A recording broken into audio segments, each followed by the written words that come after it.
It's time to get things started on the most sensational, inspirational, celebrational, sexuational. This is what we call the Dynasty.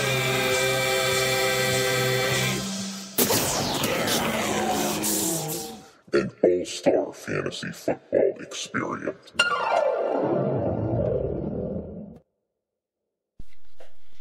Welcome to the Dynasty Podcast. I am Commissioner Eric Costanza, and we are a third of the way through the regular season. We're headed into week 6. I'm excited to announce that breaking his podcast co-hosting Cherry is a fellow member of definitely the best division in the entire league, a division that went a combined 4-0 last week. Coach of the 3-2 Yoi Soy Fiesta, Coach Derek Mello. Coach Mello, hello, how are you? Excellent, thanks for having me, Commissioner Costanza. I'm happy to be here. Excellent. I'm happy to have you on board here to co-host this show with me. You're on par with me as far as, feel free to interrupt me or disagree with me. Don't hold back. Feel free to do what you need to do. I appreciate that. I'll take every advantage I can. Now, a long time ago in a galaxy far, far away, you and I actually sat next to each other every day and worked basically exclusively with each other, pretty much just like Dr. Leo Marvin and Bob Wiley. I expect our one-on-one chemistry to shine here in this podcast. Do you agree? I absolutely agree. I think this is, I'll tell you right now, if history holds true, nothing productive will get done, but we will have a good time. Exactly. Well, there were, what was it, like 2 to 3 years or maybe 2 years that we worked like hand in hand together, and nothing got done, but we had a fantastic time. So absolutely, definitely. Now, between a competitive league that we have, a handful of trades that are already occurring, a few big upsets that have already taken place, we got 2 media outlets, not one but 2 that's tweeting shit out almost daily. We got the odds makers doing videos. We got the CBS soulless robot emails coming out. We got the weekly analysis coming out. This very podcast. How would you say the league in general is going here thus far here in the Dynasty 13? I think things are awesome. I love the diversity. I think the only good news you ever get is when you have competing news sources. That's how you really get the good scoops for things. So very happy to have the Riverdale Post, which I am a subscriber to, in the mix as well. In addition to, of course, the Riverdale Gazette, kind of that whole Boston Globe, Boston Herald type thing going on here. Yeah, absolutely. You got WCW Monday Night Nitro going up against the WWE Monday Night Raw. Love it. I mean, that's, in my opinion, that was the best of wrestling, was when they were trying to compete with each other. So I think I may have mentioned this before. Obviously, I'm the person behind the Gazette. So, but I'll admit the Post is hilarious. They're a little trolly sometimes. They tend to kind of be on the Gazette's back a little bit more. I think they should kind of try to work themselves up and do their own thing a little bit more than be on the Gazette. But hey, we'll see how it plays itself out. How do you think the 3-division thing is going so far? I know obviously this is your second year, and you only had the 1 year last year to see how it was with the 2 divisions. Now we've gone to 3. So how do you think that's been going? I think the 3 divisions is. I think it's going really well. I think it's a lot of fun. I think, as you said, clearly, as you and I both know, the North is far superior to the other divisions. By far the best division. But that Central Division, Jesus, that is like a poo-poo platter of mediocrity. It is. I mean, we all thought that the South was going to be pretty weak, and they haven't been that great, but man, Central is just a big clusterfuck. The Central's just. I could see a Central team going 500 and making the playoffs, and I could also see that. We're going to talk a little bit more about the rankings, power rankings of all the teams as well. But I don't want to spoil too much, but the South is very heavily involved in the lower portion of the power rankings. Let me put it that way. All right. Well, good little tease. We will touch upon that. What would you say is the biggest surprise? Actually, 2-part question. Biggest surprise in the NFL, not fantasy, but in the NFL so far this year, Derek, for you? The biggest surprise NFL-wise, completely non-fantasy related, because I don't really have a pony in that race, is the Dallas Cowboys at 4-1. Mm-hmm. Like, who'd have thunk that with Dak Prescott, backup quarterback extraordinaire, 4-1? And I have a friend who's a Cowboy fan, and I'd asked him, I'm like, how do you feel about the Cowboys? And he's like, they beat no one. And then they go ahead and they just lay absolute positive lumber to Cincinnati this past week. So yeah, I thought there were 2 games this past week that really opened my eyes. That was one of them. I did not see. I thought that the Bengals were going to beat the Cowboys, and they were going to kind of come down to earth. And the other surprise for me are the Atlanta Falcons. I think they're 4-1 too, and they beat Carolina, which surprised me a little bit. But then going into Denver and beating them pretty handedly was pretty shocking. I mean, I think at this point we got to assume that these teams are legit, right? Yeah, I mean, I know other teams have started 4-1 and not made the playoffs, but they both look like legitimate contenders right now. I'm a little nervous about Atlanta. Makes me a little more nervous just because I'm still not 100% sold on that Atlanta defense. Yeah. But Matt Ryan might be Matt Ryan or Julio Jones might be the through 5 games NFL MVP this year. Yeah, they got to be up there. Yeah. And biggest surprise in the league here in the dynasty so far this year, what would you say if you had to pick one thing? Biggest surprise. My biggest surprise, I got to tell you, my biggest surprise and probably my biggest disappointment is the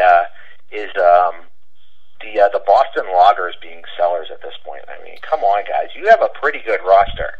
The fact that they were trying to hold a fire sale early on, that was a little surprising to me. Yeah, actually, they haven't yet, but I believe. Right, I know. Yeah, but it was kind of offered around. Yeah, right? yeah. The worst kept secret.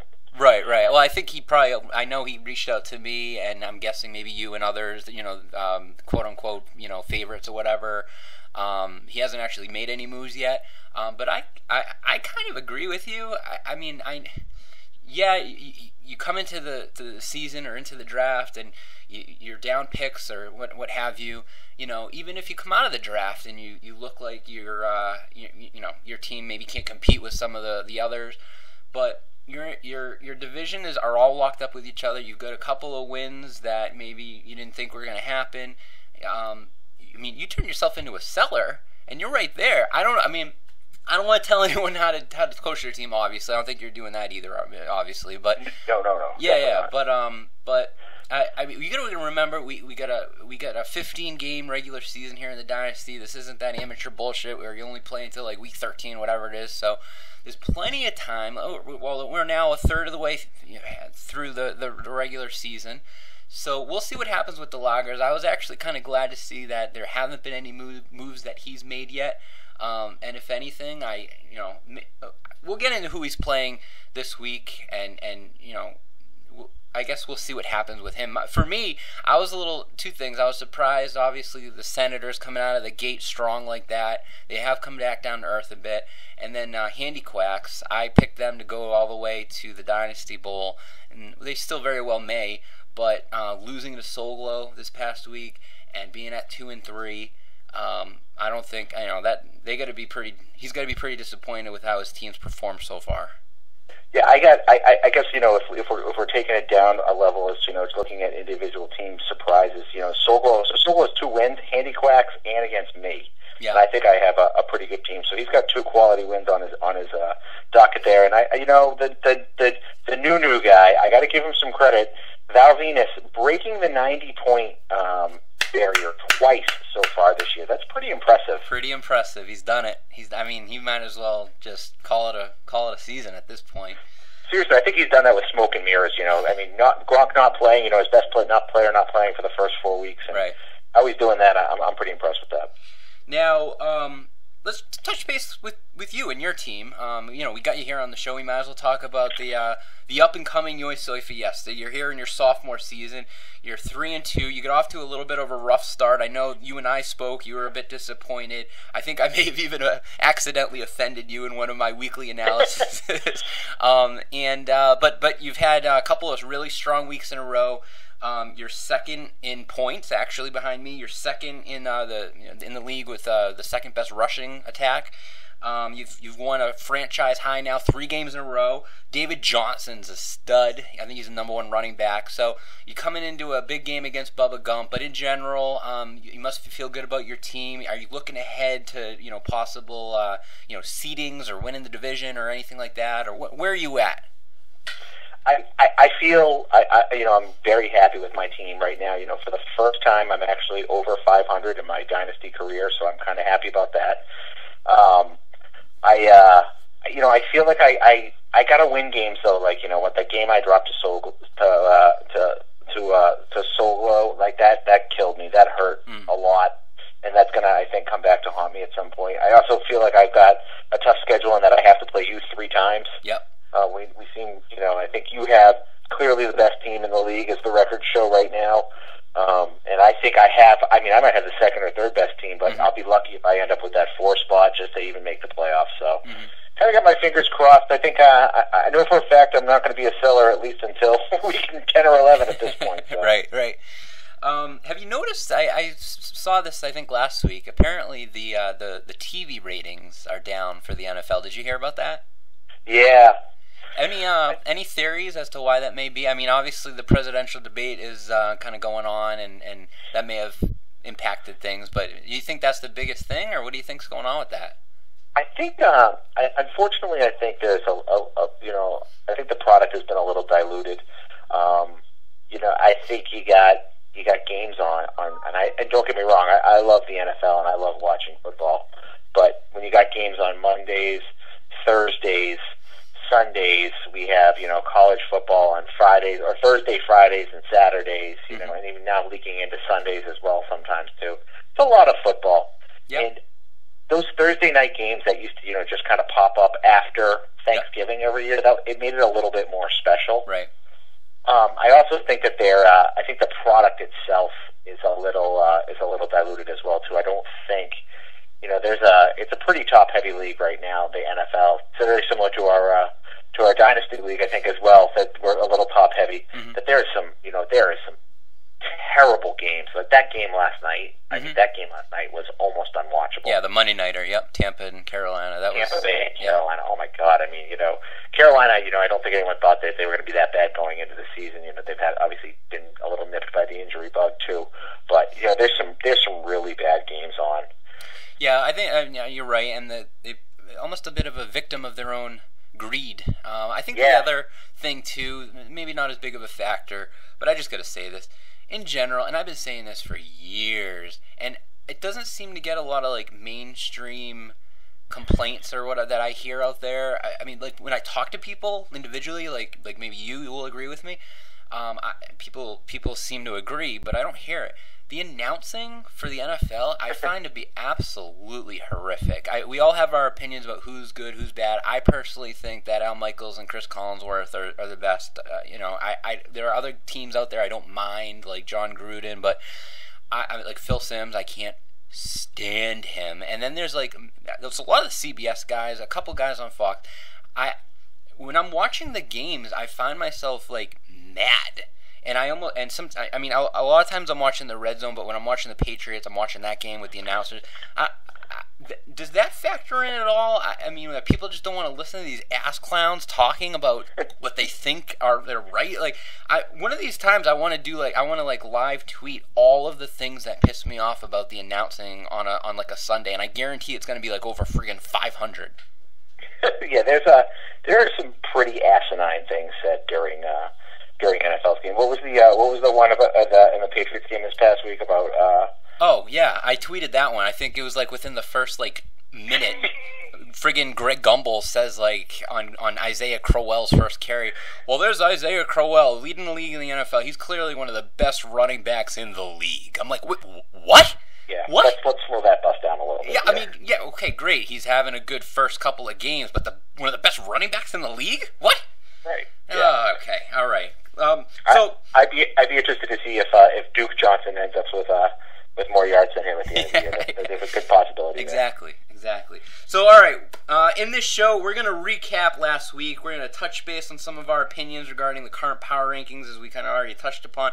We're going to look ahead to next week and maybe the future of this season. I'm excited to report here that the Riverdale Gazette reporter, which is, of course, myself, was able to have some exclusive one-on-one interviews with even more NFL players, believe it or not, which we're going to bring to you here in this show. We've already had probably too many players to even name and to even remember here on this show throughout the years.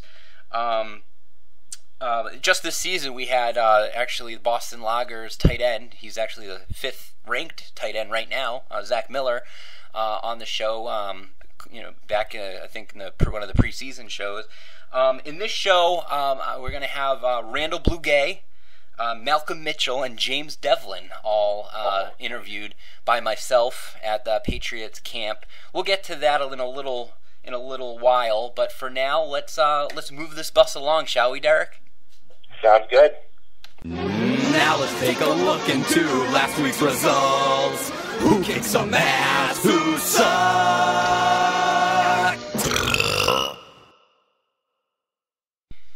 All right, so this is the second week in a row that we basically saw 6 blowouts. I know Bub recently sent out his Week 6 analysis, and he touched upon the lopsidedness of this week, and actually the last couple of weeks have been that way. Do you think it's a coincidence, or what do you think's going on with it? Because it's not like all of the quote unquote favorites are destroying all of the lesser teams. I mean, like I said, like we've already talked about, we've seen some upsets. So you think it's just a coincidence that the teams that just so happen to have good weeks aren't playing each other, or what do you think's going on with that? Yeah, I think it's I definitely think it's a coincidence. As I said, I think it's a little bit, that we have 5 teams, I think, that are, on the lower end of things, and 7 teams that are all going to compete for those 4 playoff spots. And I think, the last couple of weeks, it's very similar to the NFL. We just really haven't had some great matchups, I don't think. Yeah, not a lot of drama, but maybe we're saving it up for the coming weeks or towards the stretch run. In the games, a couple games that we thought were going to go the way they did, which was myself defeating Loggers, and then you, Derek, defeating Val Venus. You put up the most points and pretty much destroyed him. Then there were a couple games that we thought were going to be close, competitive, good games, which ended up not. Bub destroyed the Senators, and Pig Newton's beat VIP in almost more than, or not quite, but almost 20 points. Beating Chris there. So, and then two upsets. Soul Glow beat Handy Quacks, and Hong Kong beat Brutal. Man, Brandon's got to be pretty disappointed thus far with the performance of his team. I know he was really looking forward to hopefully getting back into competing this year. It's something he hasn't done in a while. We'll talk about Brandon and the rest of the teams in a moment when we talk about the power rankings. But one thing I did want to mention, Derek, is, and I think I may have tweeted this earlier, are you familiar, and if you don't, that's okay, because we do have 73,000 rules, but are you familiar with what an ultimate tie is? I believe an ultimate tie would be a tie for the score, so your overall team score for the week, but then I believe we go to bench points, is that correct? Yes, sir. And so an ultimate tie would be an overall tie, and then the bench point tie. Is that correct? That is correct, sir. I am impressed. Yeah. Now, let's take that a step further. What if that happens? Do you know then what we do in that circumstance, which, by the way, has never happened before? I believe we Rochambeau for it. Well, we don't, but good guess. Oh, that's where I kick you square in the nuts, and then you kick me square in the nuts, right? And we see who screams louder. No, sure. Well, I mentioned this because if VIP and Loggers played each other this past week, which, by the way, they're in the same division, so they play each other fairly often, then it would have resulted in an ultimate tie. And I think this is the first time that this would have happened, that I've been at least kind of noticing the possibility of this ultimate tie. They both scored 77 points, and they both had a whopping 0 on their bench, mainly due to due to bye weeks. So if they played each other, it actually would have happened. I think a bunch of people fucking laughed at me when I created this rule a couple years ago. Like, Jesus Christ, like, what, we're going to have a rule for every little thing? But see, this is a perfect example. I just want to be a little proactive versus reactive, because then when shit happens, then people get pissed off that I'm just, like, winging it on the fly. So, anyway, if that does happen, which it's going to happen someday, then those two teams actually would appear here on this very show, and they would compete in a 3-question Dynasty Trivia contest. And wow. Oh yeah, and when whoever wins that said contest would then win that matchup. They would get 1 extra point given to them that would then win. Although that 1 point wouldn't compile to their overall points, but you know what I'm saying. So that's that. Gotcha. Yeah, so keep that as a mental note, everybody, in case that happens to come up. Let's move forward with the show and talk about what we've been referring to a little bit already here regarding the goddamn power rankings. Yes. The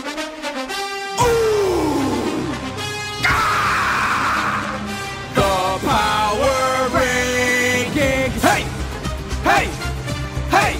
Who's number 1? Hey, hey. Who's second ass? The Dynasty Power Rankings. All right, Derek. So when I asked you to co-host with me, and you kindly obliged, we talked a little bit what we were going to do here. And one of the things we talked about was we obviously don't have like a power rankings association anymore technically, but we're going to at least just give our opinions about where the league is rankings wise. And I know that you have put together some information to kind of help us go through this. I don't know if you want to kind of take it from here. Maybe we want to start at the bottom and work our way up, or how do you want to go with this, sir? Yeah, I think I'd love to start at the bottom. You know, as you know, I work at home and I don't really do a lot, so I devoted 7 to 8 hours of my day today, going pouring through the stats, looking at the numbers, bouncing things off. I had an abacus out for a little while to make sure I could get everything correct, and I came up with my power rankings of where I think things stand. Okay, great. Let's start with the basement. Who is in the very bottom of the league as of right now? I'm gonna go ahead and take a wild guess and say he is a person in the league who has only got 5 games under his belt in the league thus far. Yes, he also does not like meat. Another strike against him, yeah. Yeah, so 2 strikes against him right there. Yeah, Val Venis, he, as I said, he's put up 90 points in 2 games, which I think is his crowning achievement so far this year. And I do like the Gronk trade, but as Forrest Gump once said, that's all I've got to say about that. Yeah, he actually, I do like. I think he's had 2 trades so far. So as far as the trading is concerned, maybe setting himself up for next year, I think he has done a very good job, and actually that will be touched upon more in the upcoming Gazette, which we will talk about in a moment. Yeah, but he's averaging 77 points a game. I mean, shit, just shit. Yeah. All right, who's next? The probably the most aptly named team in our league, Brutal Deluxe, I have in the 11 hole right now. Yeah. And his team, I mean, God, I was looking at his roster and I was like, geez, this guy, he's going to be a seller.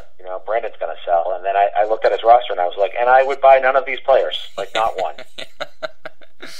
Yeah, he might want. This is a team that might want to think about renaming his franchise come the end of this era, which is when you are all eligible to rename your franchises, because it's just. You look at his team and at least his performance the last few years, and it's brutal. It is. Brutal is being brutal. So there it is. Who's next? The quitter. I mean, the Boston Loggers are my 10 seed. And really, I mean, this guy doesn't. His roster is great. He's got an awesome roster. Well, not an awesome roster. I'm exaggerating there, but he doesn't have a 10 seed rating. Is his heart in it? Where is he?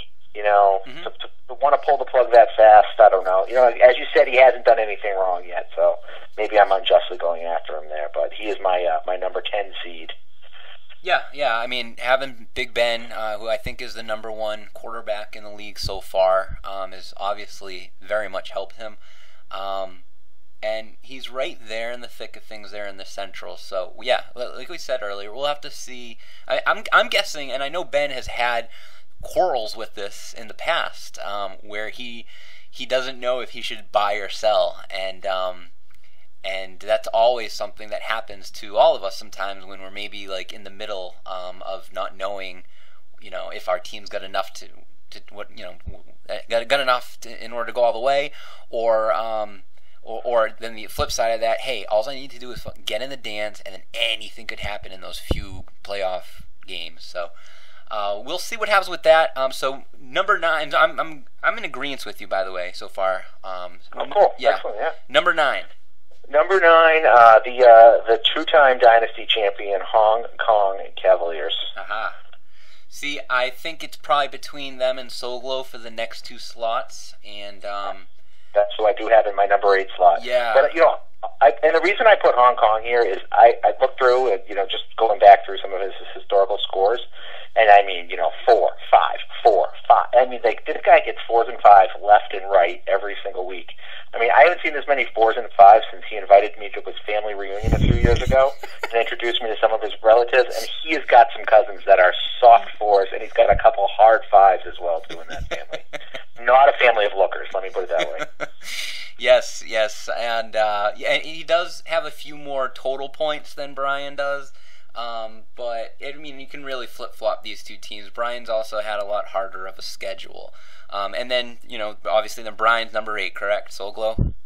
Yeah, that's correct. I'm not high on his team, but the Riverdale Post, whoever that is, whoever I don't know who that is.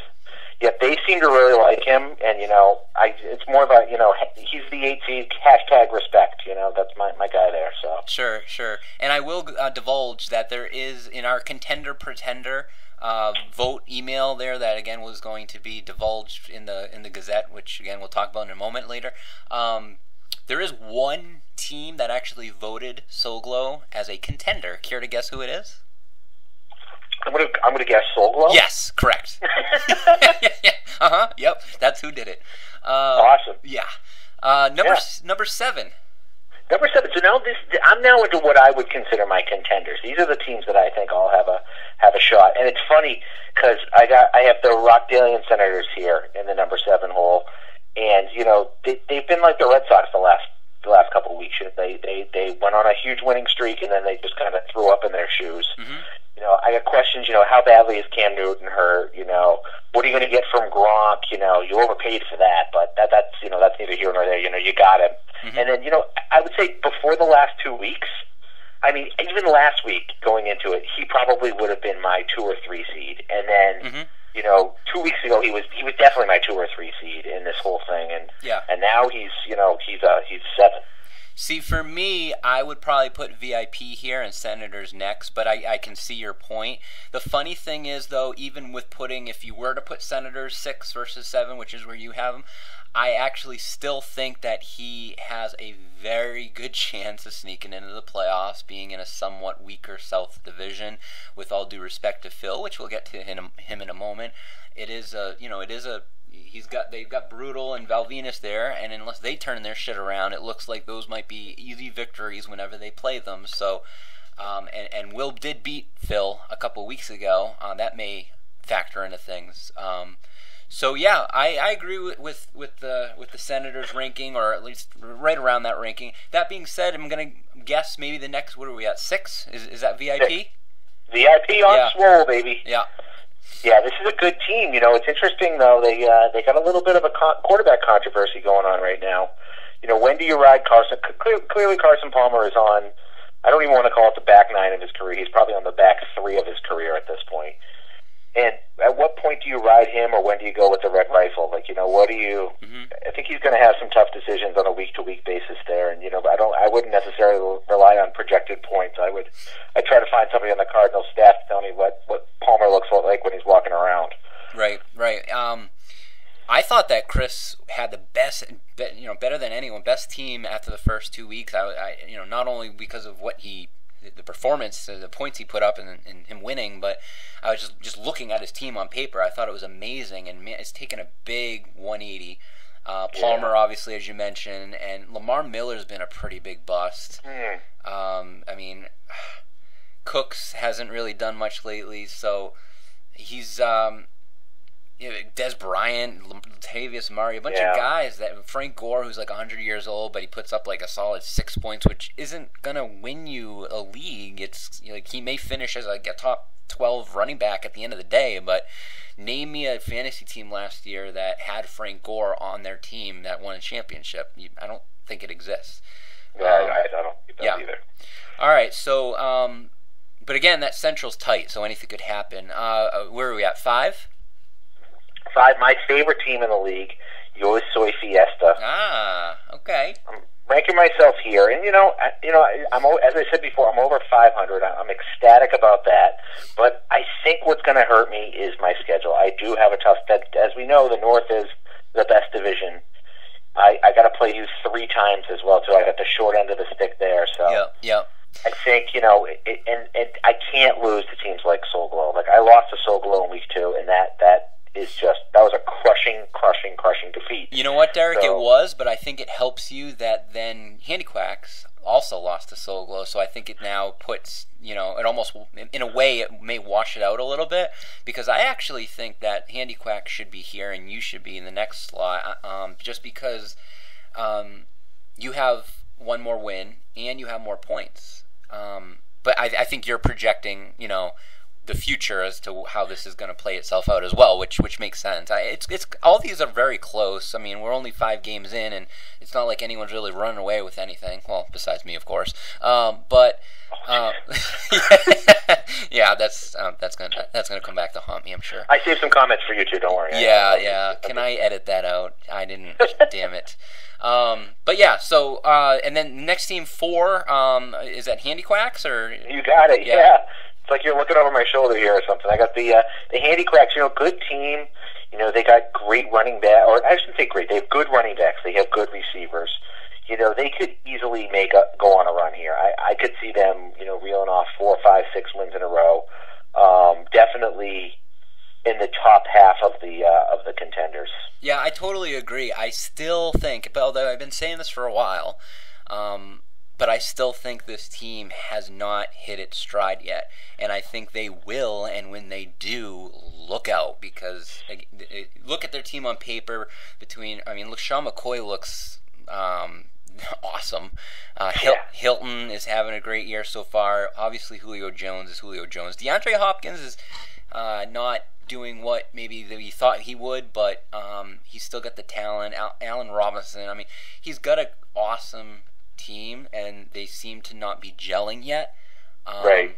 But I wonder if you don't think Zach would get so frustrated and just decide to sell and pull the plug on everything? Do you like that would be an overreaction, right? Oh yeah, absolutely. That's a big time overreaction. Yeah. Because he never overreacts or anything. So never. Good Lord. Number 3, are we at? Number 3 is the head case of the league, the bubblegum shrimps. Mental midgets. Yes. Yeah, they have. I think they should. If we could rename teams, I would call this team head case. Brandon Marshall, ODB. Fat Eddie Lacy. They got a bunch of talent, but these guys are, little out there.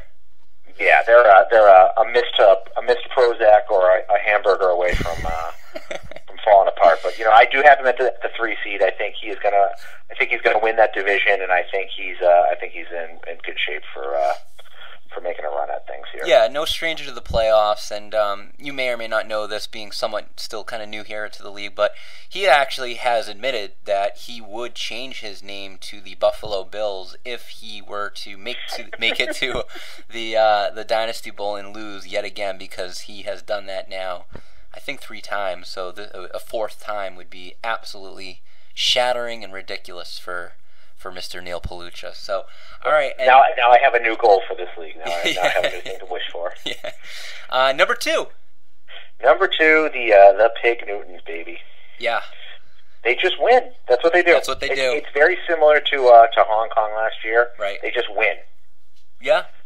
I mean, it's not pretty. Right. If he's not sexy, not pretty, not dominating, but just winning. I mean, 4-1, top of the South. They play in division shitty. I mean, the South. Yeah. I mean, his team again is solid. He's got Antonio Brown and among a few other guys. Brady's back now, which is great for him. Yeah. But yeah. So and we obviously know he knows what he's doing. And little sneak peek.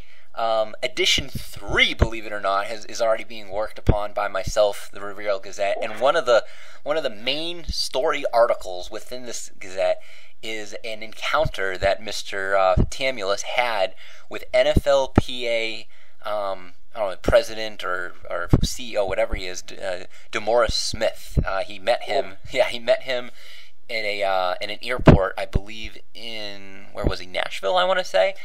Yeah, I think it was Nashville because I think he talked about a little bit about that on the face space there. Yeah, the Insta space stuff. Yeah, and Dom Davis, former Patriot linebacker, was also with them. Anyway, more to the story. The Gazette's still checking their quotes and sources and things like that. But a little sneak peek there. All right, and let's get to the number one team. We gotta just mention it, right? We can't skip over the number one team. I don't want to jinx anything, Derek. I think this team should be renamed Team Arrogant, by the way. I think your comments right now. And the fact that you can get away with starting Enunwa and Adam Vinatieri and still get a win like that, that to me is just, it's the height of arrogance, and I look forward to when things fall apart for you.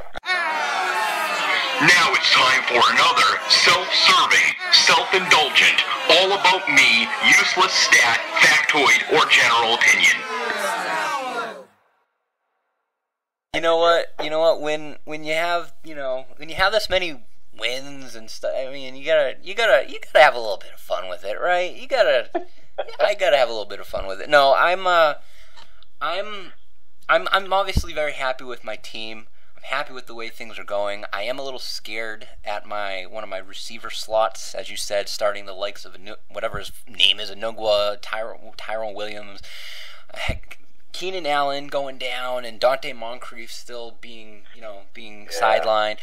But I'm sure you guys do not want to hear about the trials and tribulations of a 5-0 number one ranked team, so we won't even continue with this. But Eric, I think we've done a fascinating, remarkable job here with the current power rankings. We will see how they play themselves out as we move forward with the season, and I've just been handed a telegram here. Let's see what we've got. Stop everything. Seek shelter. Run for the hills. We have ourselves breaking news from the world of the Dynasty. Okay, so we have ourselves a trade, and it's a one-on-one player-for-player trade, which is extremely 2011. I love this. I love the player for players. Right. It's involving myself and Coach Matt Whiffen of the Hong Kong Cavaliers. I'm going to be trading Giovanni Bernard over to the Cavaliers, and in return, I am getting Derrick Henry of the Tennessee Titans.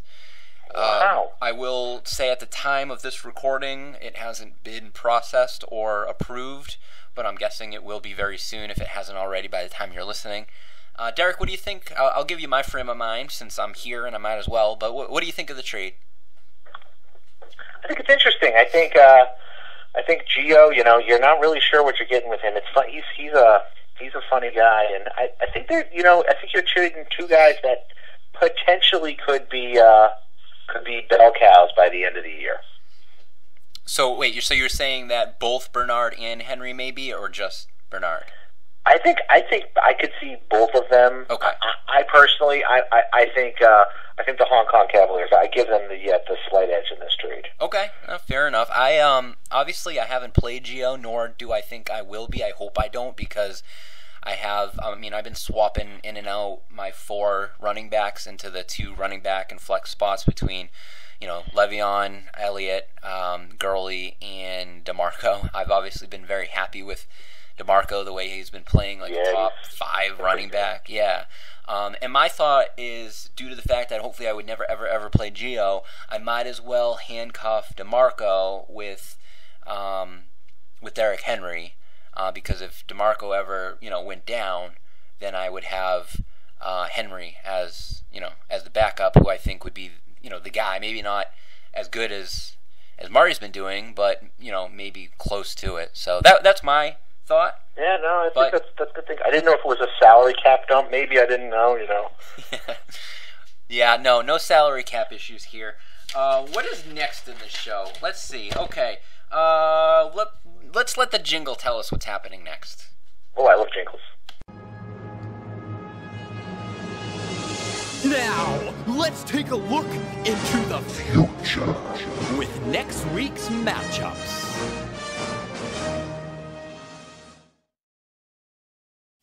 All right, week 6. It's coming, and it's coming in hot. Let's run down these slate of games here. We got the 5-0 Riverdale Scoopers going up against the 2-3 VIP on Swole. The 3-2 Bubba Gump Shrimp up against yourself 3-2 US Soy Fiesta. 2-3 Loggers going up against the 1-4 Brutal. 2-3 Handy Quacks going against the 3-2 Senators. 2-3 Hong Kong against 4-1 Pig Newtons, and the 2-3 Soul Glow up against the 1-4 Val Venus. Derek, what stands out to you regarding these games? Any thoughts or feelings regarding them? Yeah, I think there's 2 big games this week. Handy Quack Senators, I think, is going to be a big one. I think we got Handy Quacks sitting at 2-3. Senators at 3-2, which one of these guys, stops the slide that's going on right now? Are Handy Quacks, are they really a contender? Are they really a pretender? Same with the Senators too. Be very interesting there. And then, the one near and dear to my heart here, the Bubba Gumps coming into US Soy Fiesta Town. Right. 3-2 teams. I think this is going to be another big one. One of us is going to be 500. One of us is going to be 2 games above 500. I know. I saw his. They're already picking the power rankings coming out. They're picking Bubba Gump to win this thing. So. Well, we'll see. I mean, you did beat Bubba last year, so you are 1-0 against him. Oh, that's a good stat. I didn't know that. Indeedly doo-dah. I'm full of good stats. And I was wondering, did you happen to put anything in the apple canning apple sauce there at the draft that maybe would take effect now? Because was that like a master plan to try to get him to make some bad decisions or do anything crazy with his team to try to get a victory here, or am I overlooking this? I think you're reading too much into this. Okay. There's two main ingredients in my apple sauce, and they are apples and love. Okay. In that and order. Those are the 2 main ingredients. And I wanted to, with my brothers, my dynasty brothers, I wanted to share my applesauce. I actually, now that you're mentioning apples, I went apple picking this past Saturday. Mm-hmm. I didn't get a chance to go on Sunday. Mm-hmm. I did watch the NFL on Sunday. So I spent my Saturday, though. I had a nice Saturday out with my wife, and we went apple picking, had a little hay ride, got some cider donuts. It was a very, very nice day. It sounds like a great day. It was great. Pretty happy about that. So yes, we had a nice little day out. Now, when you got into your vehicle, did you happen to use your new wonderful Dynasty keychain?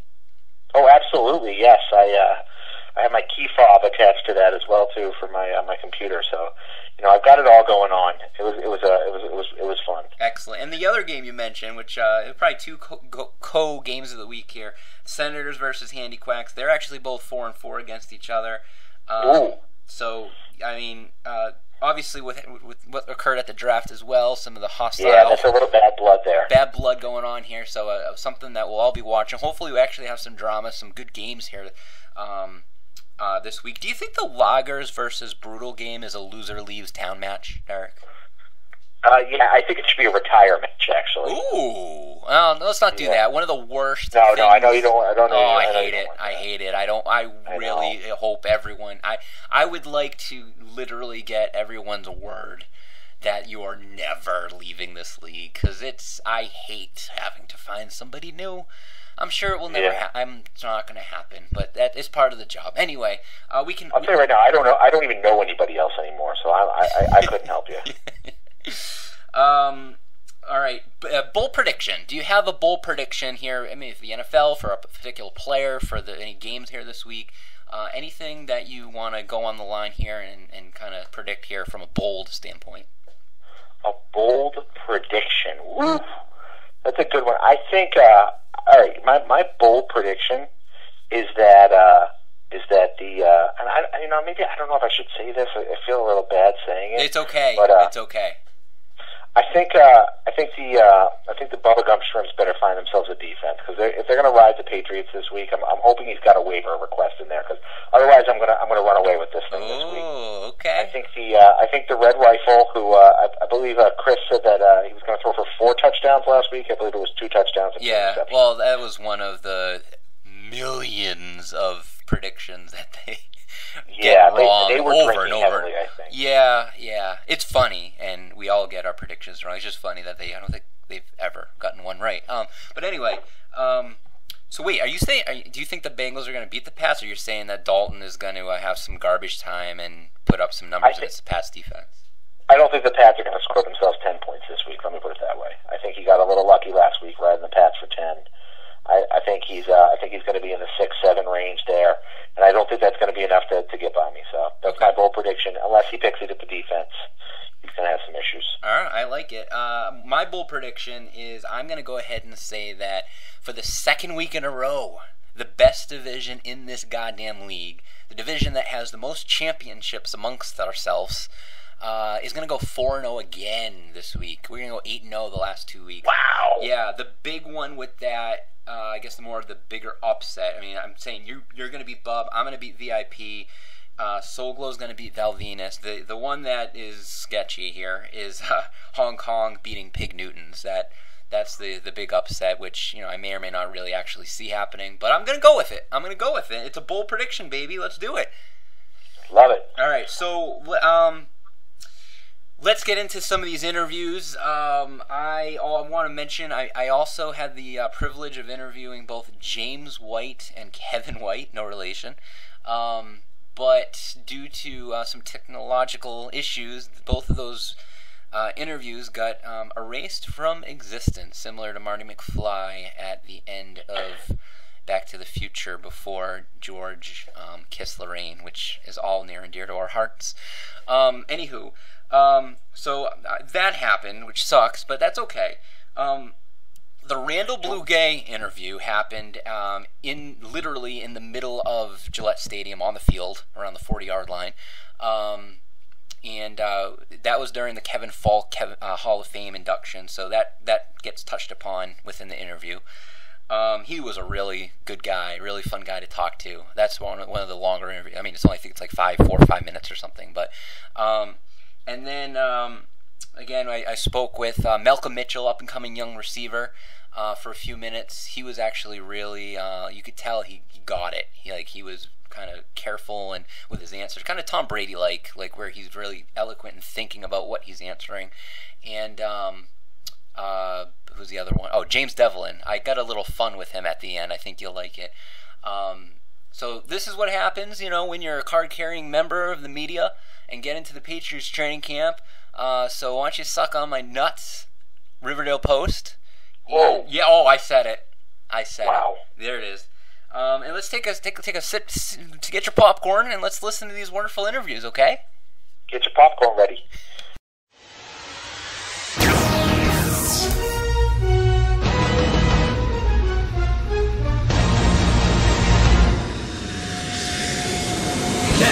The Dynasty Podcast brings you an interactive and likely ridiculous segment which borderlines on actual legit media.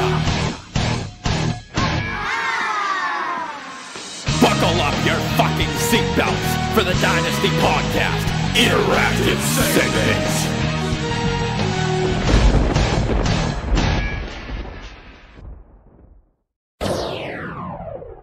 Riverdale Gazette versus Riverdale Post.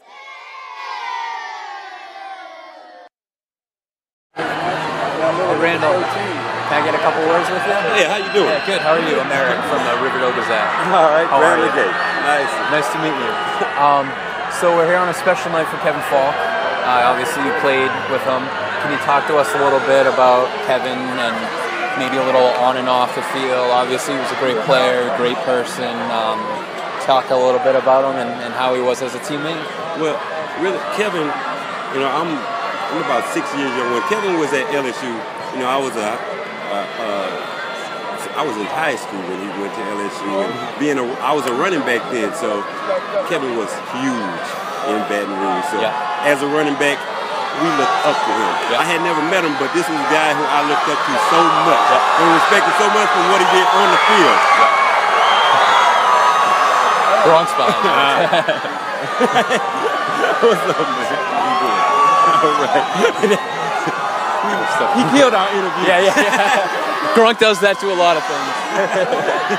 Hey, what's up? How we doing? That's the other one. There you go. Good to see you. We got some hair on your head. Are you good? Yep, I am, man. Thank you. Back home? Nice. Yep. Nice. Hanging out with Falk? Yeah, I had. And that's how I was at a softball. Me and him played in a softball game a couple weeks ago, and I had heard he was in the Hall of Fame. I'm like, congratulations, when did you think? He's like, oh, next Monday? I said, next week? I said, all right, let me check my schedule, make sure I don't have court. If I don't have court, I'll be there. I called my state, but all right. That's all right. That's all right. So you were saying about Kevin. Yeah. So I was in high school, and you know he was big, but I had never met him. But he was somebody I looked up to as a player on the field. So when I came to New England and met him and really got to really know the person he was, that right there alone just made me make sure when I found out about his ceremony, I was like, I need to be here for that. He was somebody who, you come here as a rookie, and I had never left Baton Rouge before. You know, I went to high school in Baton Rouge, I went to college in Baton Rouge, and now I'm 1,500 miles away from home, homesick. But Kevin made sure, he talked to me, sitting down like, look, you're going to be all right. You work hard, and you can make a name for yourself here, and you can do some things.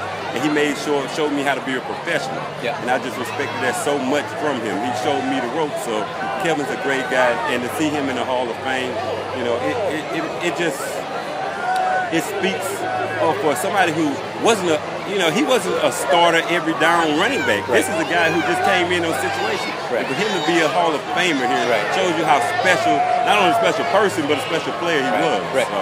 And that being said, you had a great tenure here yourself. And I think, was it Super Bowl 38 that you 39. were 39 you were part of, okay. What was some maybe your personal highlights maybe of that particular championship season?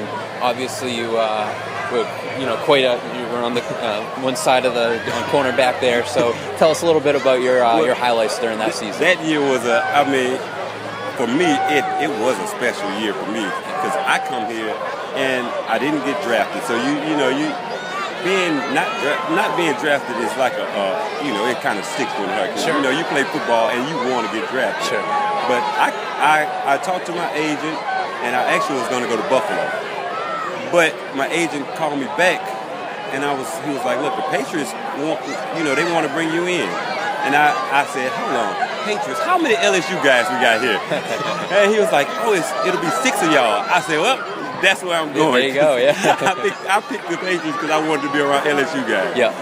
And when I got here, they just won the Super Bowl. They had Tyrone Poole. So this was an established secondary. And for me to work hard to make this team, that was special in its own. But I'm thinking I'm just on the team. I'll play special teams. Hey, this will be I'll learn this year. 2 games into the season, Ty's hurt, Tyrone Poole's hurt. It seems like everybody hurt, and it's like, hey, you're a starter. So that was so much pressure on me as I'm a rookie free agent. I just came to the defending champions who's on this winning streak, and it's putting pressure on me that if we lose, everybody's gonna say it's because of you. So that was it put a lot of pressure on me. But for me to be able to rise through that season, start 12, I started more games than any rookie. I started in the Super Bowl and then get to the Super Bowl and lead the team in tackles, have a couple pass breakups or Yep. forced fumbles, Yep. just to be able to perform in a game like that after the feeling I felt on draft day Yep. to that feeling, it was amazing. Going up a guy against like Terrell Owens, Yes, who was possible future Hall of supposed Famer. to be hurt. Right, one right. of the best receivers ever Yeah. in the game was supposed to be hurt. Yeah. And I was like, Broken no, leg he or something he like is that. not hurt. Yeah. Like, they exaggerated this injury because that was the strongest guy I've ever. Yeah, yeah. I don't think I tackled him one time. Like, You're not the I only had one. Rodney there. 'Cause Right, right. I'm like, Rodney, I can't tackle him. You might need to help me. So lastly, Randall, fantasy football has become huge. I don't know how much you know about it, but the NFL's embraced it. Yeah. It's a $1 million business. Now that you're a former player and whatnot, have you dipped into it a little bit at all, or are you not? No, not at all. Okay. No. But I still try to. I still kind of. I really don't like the concept of it too much Sure. because you get around people and they're cheering for another team. Right.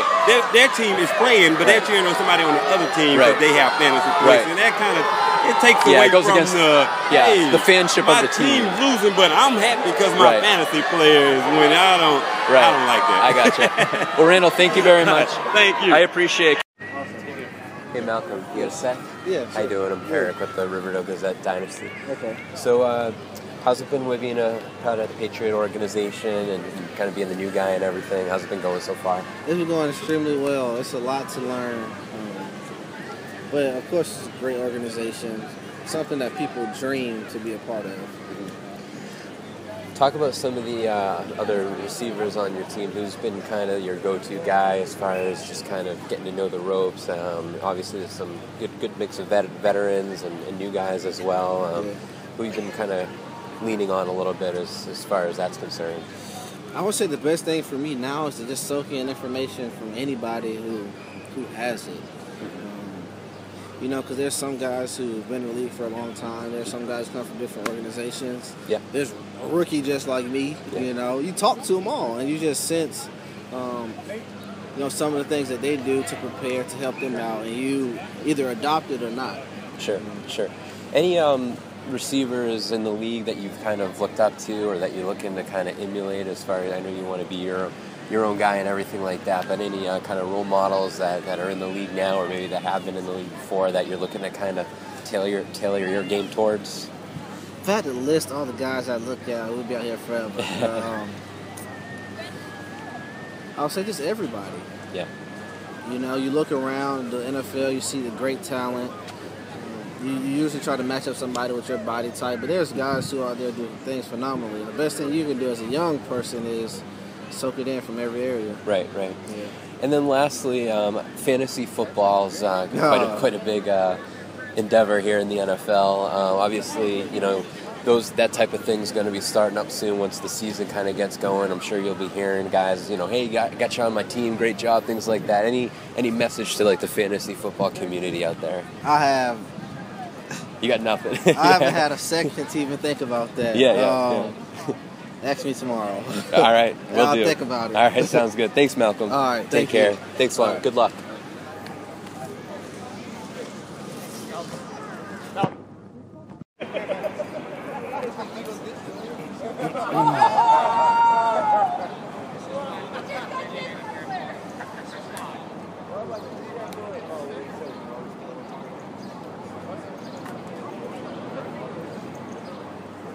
Hey, James. Hey, Eric. Dylan. Nice to meet you. Nice to meet you. Riverdale Gazette, the Dynasty. Okay.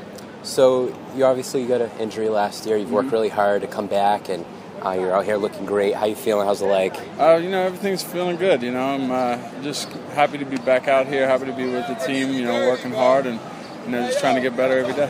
Great. Now, do you have any personal goals for this season? I know obviously helping out the team, winning and whatnot, but maybe yourself, any personal goals? Not in particular. You know, I'm just, like you said, I'm just trying to come out here and improve and, you know, just kind of put my nose down to the grindstone and grind out day by day and improve and help the team. Great.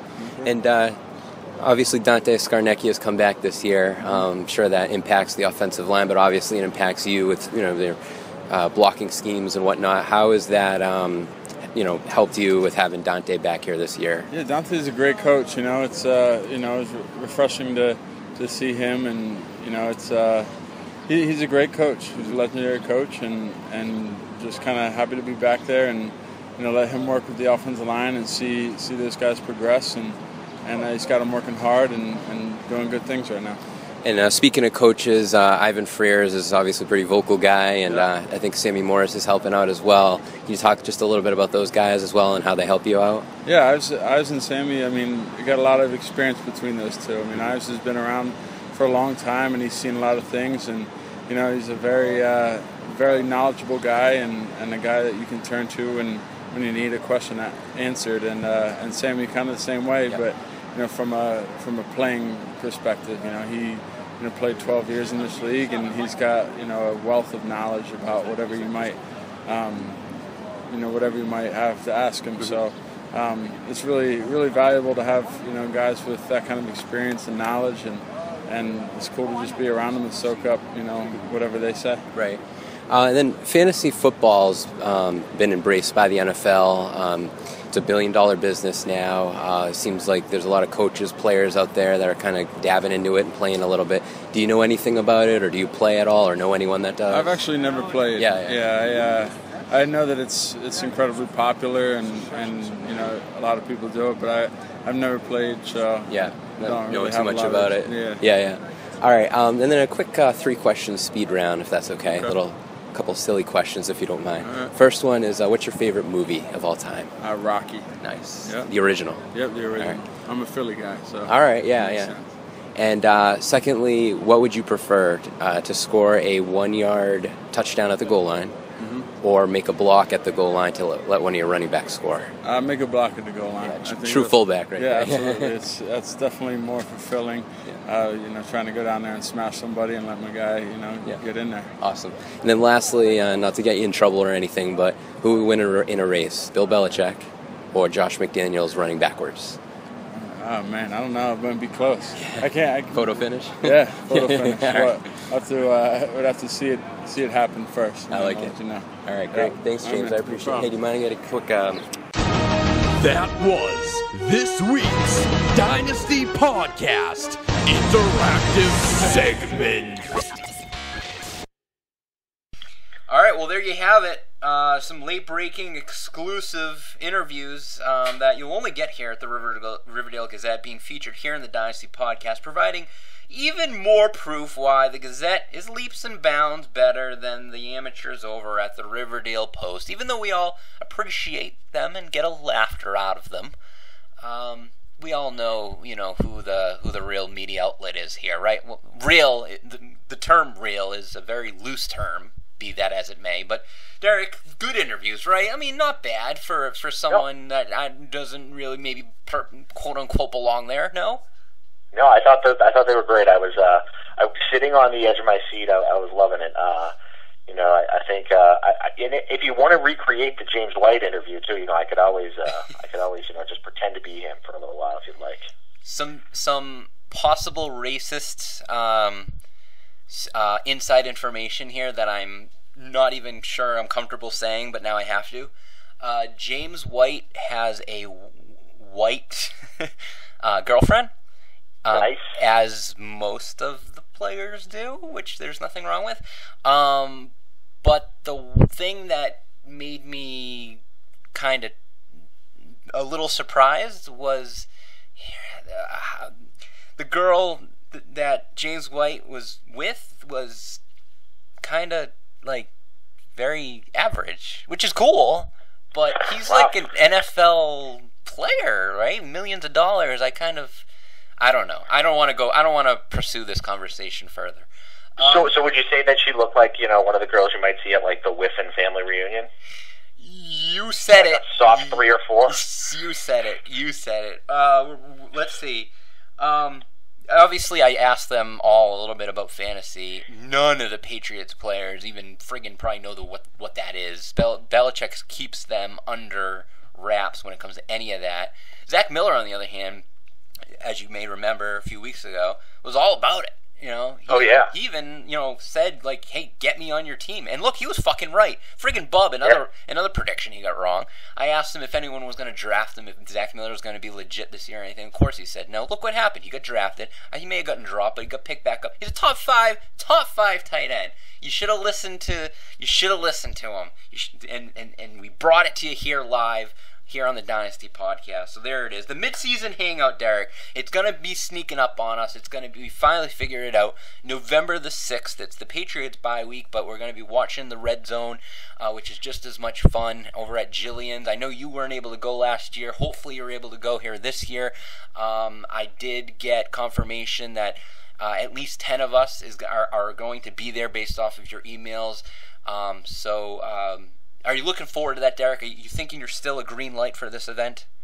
I am at this point. Yeah, my travel schedule is lining up well. I do want to also say that everyone, please remember that November 6th is the end of daylight savings time, so please make sure you set your clocks back.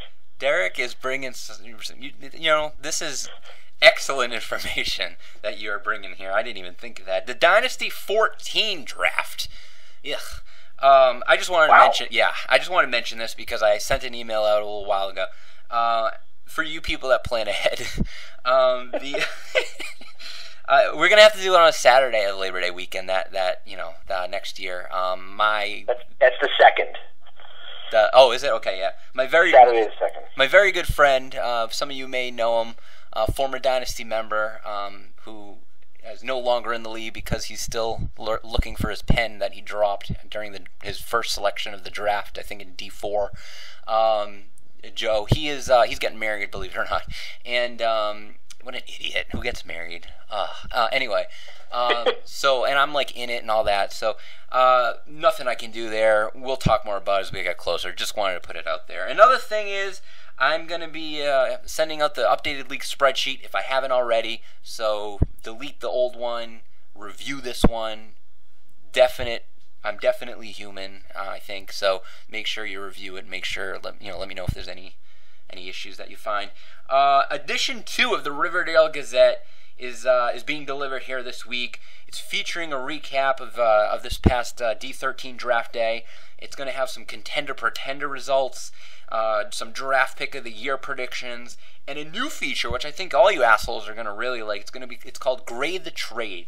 The Dynasty Trading Committee, myself, Whiffin, Phil, and Bub, we are now just grading all trades and putting out our grades out there for all you bastards to see and probably complain about.